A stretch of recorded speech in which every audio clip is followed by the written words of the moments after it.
कहानी है रामपुर गांव की, जहां के मर्द महिलाओं को हमेशा नीचा दिखाने की कोशिश में रहते। अरे अभी तक खाना नहीं आया क्या? मुझे एक और शादी करने की जरूरत है।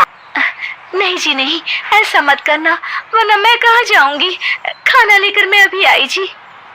गांव की पंचायत में भी फैसले हमेशा औरतों के खिलाफ ही रहते। मैं जो फैसला सुनाता हूँ वो भगवान की आज्ञा होती है। इस लड़के ने अपने मन से शादी करके अच्छा नहीं किया। लड़के को घर भेज दो और इसकी शादी इसकी जाति की किसी लड़के से करवा दो। लेकिन ये लड़के, इसे तो गांव के बाहर निकाल दो। नहीं नहीं जमींदार साहब, ये क्या बोल रहे हैं? ऐसा नहीं हो सकता। मेरी बेटी मासूम है, इसे अच्छे बुरे की समझ नहीं है। अरे कहाँ जाएगी ये बेचारी? कहाँ जाएगी? इतनी चिंता है तो पूरे परिवार का गांव निकाला कर देते हैं। बेचारे पूरे बसे बसाए परिवार को गांव छोड़ना पड़ता है। चाहे जो हो, अगर बेटियों को कंट्रोल नहीं कर सकते तो गांव में रहने का कोई मतलब नहीं है। यहाँ औरतों को दब कर रहना होगा। कोई भी अपने हिसाब से कुछ नहीं कर सकता, सब ईश्वर की मर्जी से ही होगा। तभी गांव का एक आदमी दौड़ा दौड़ा आता है। सरपंच साहब, जमींदार साहब, वो कालिया है ना, उसकी बेटी पढ़ने के लिए शहर जा रही है। अच्छा, ये कब हो गया? और कालिया की हिम्मत कैसे हो गई ऐसा करने की? लेकर आओ उसे और उसकी बेटी को। बस फिर क्या था, हाजिर हो जाते हैं कालिया और उसकी बेटी सरपंच के सामने।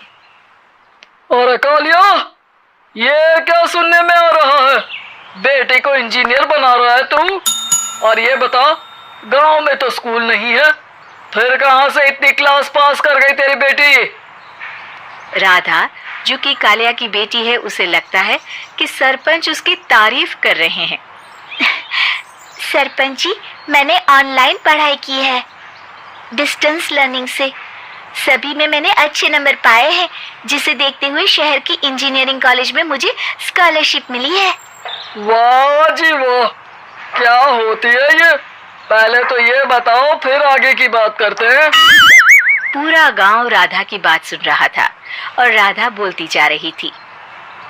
तो ऐसे मैं फ्री में एक अच्छी शिक्षा लेकर गांव में जो कुछ परेशानियां हैं, जैसे बिजली, पानी और इंटरनेट जैसी समस्याओं के लिए काम करूंगी।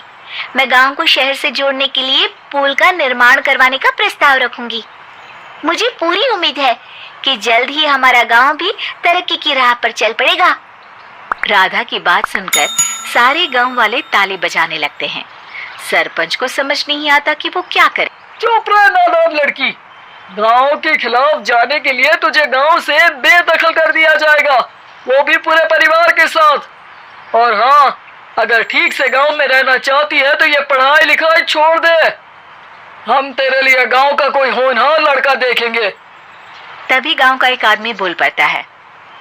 अरे नहीं नहीं सरपंच जी, राधा बिटिया जो बता रही है, अगर वैसा हो जाए तो हम लोगों को पैसा कमाने के लिए बाहर नहीं जाना पड़ेगा। हाँ जी, और ना ही कोसों दूर पानी के लिए भटकना पड़ेगा। हमारे बच्चे भी अच्छी पढ़ाई कर सकेंगे और आगे बढ़ेंगे, ना कि हमारी तरह खेती करते बैठेंगे। क्यों गांव वालों, राधा बिटिया का साथ देना चाहिए ना। सरपंच देखता है कि गांव राधा के साथ है तो वो चुप हो जाता है। वो घर आकर अपने सलाहकार से बात करता है, जो बहुत ही चालाक किस्म का इंसान होता है। अरे सरपंच साहब, आपको बहुत ही होशियारी से काम लेना पड़ेगा। एक बार गांव तरक्की कर गया, यहाँ के बालक पढ़ लिए तो कोई ना पूछेगा आपको। और फिर ये जो बेटा और बेटी है ना आपके, इनको भी आम लोगों की तरह ही जीवन जीना होगा। हाँ, लेकिन करे तो क्या करे? वो ना आप मुझ पर छोड़ दीजिए, बस मैं जैसा बोलूं करते जाइए। अगले रोज सुबह जब गांव वाले सोकर उठते हैं तो राधा के घर के बाहर और साथ ही वो लोग जिन्होंने राधा का सपोर्ट किया था, उनके घर के आगे लाल रंग से कल आऊंगी लिखा होता है। कल आऊंगी, ये क्या होता है? अरे यह तो खून से लिखा है, लगता है कोई भूत प्रेत या चुड़ैल का साया है। चलो सरपंच जी के पास चलते हैं। सभी सरपंच के पास जाकर उसे सारी बात बताते हैं।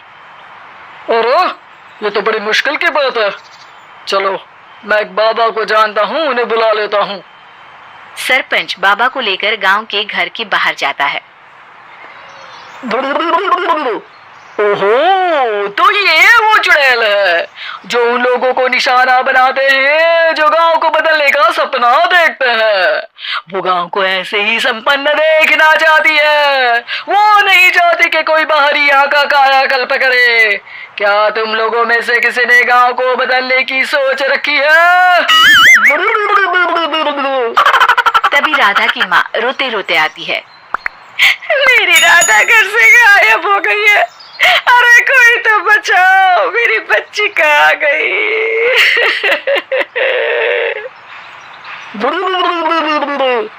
ले गई वो चुड़ैल, तेरी बच्ची को ले गई। अब वो उसे श्रापित करके छोड़ेगी, उस पर चुड़ैल का साया हो जाएगा। तभी बुरी सी हालत में राधा भी वहां आ जाती है। उसके बाल चुड़ैल की तरह फैले होते हैं और कपड़ों में खून लगा होता है। सभी राधा को देखकर डर जाते हैं। माँ, पता नहीं मुझे कौन उठा कर ले गया था। अरे दूर दूर हो जा चुड़ैल, अब हम लोग इस गांव में नहीं रुकेंगे। अरे कैसी बातें कर रहे हैं आप? कल तो आप मेरे भरोसे गांव का हुलिया बदलने, अपने बच्चों को पढ़ाने और तरक्की उन्नति की बात कर रहे थे, तो आज क्या हो गया आपको? ये फिर तुम लोगों को बहकाएगी। ये चुड़ैल गांव में आ चुकी है, ऐसे ही ये तुम्हारे घर के बच्चों को भी ले जाएगी। गांव वाले राधा को गांव से बाहर निकाल देते हैं। उसके माँ बाप रोते रहते हैं, लेकिन गांव वाले नहीं मानते। मैं भी अपनी बहन के साथ गांव के बाहर रहूंगा, लेकिन वो पढ़ाई नहीं छोड़ेगी। वहीं सरपंच के घर पर सलाहकार कहता है। देखा, सांप भी मर गया और लाठी भी नहीं टूटी। लेकिन अगले ही दिन सरपंच के घर के बाहर भी वही शब्द लिखे होते हैं। और फिर सरपंच की बीवी कहती है, हमारी बेटी को किसी ने अगवा कर लिया है। तभी राधा का भाई वहां आ जाता है। अरे गांव वालों, मैंने सरपंच जी की बेटी को देखा था। वो चुड़ैल उसे उठाकर ले जा रही थी। अरे क्या मजाक कर रहे हो? नहीं नहीं सरपंच जी, आप नहीं जानते।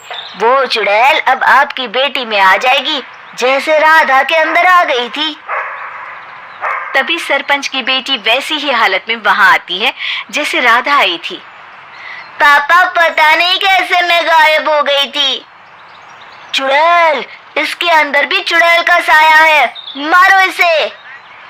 अरे नहीं नहीं, इसे भी राधा के पास गांव के बाहर ही भेज दो। अरे चुप रहो, मेरी बेटी कहीं नहीं जाएगी और चुड़ैल मुड़ैल कुछ नहीं होता है। अरे कैसे बात कर रहे हो सरपंच जी? आप तो बोल रहे थे कि आपका फैसला भगवान का ज्ञान होता है, तो अपने पर बात आई तो अब आप ऐसे बोल रहे हैं। अरे ना ना ना, आपको अपनी बेटी को त्यागना ही होगा। अरे बुलाओ बाबा को। राधा का भाई बाबा को ले आता है, जिसे अब गांव वालों के डर के कारण सच बोलना पड़ता है।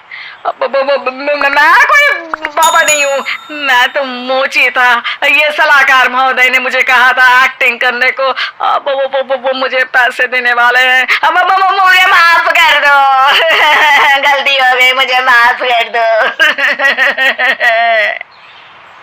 तभी वहां राधा आ जाती है।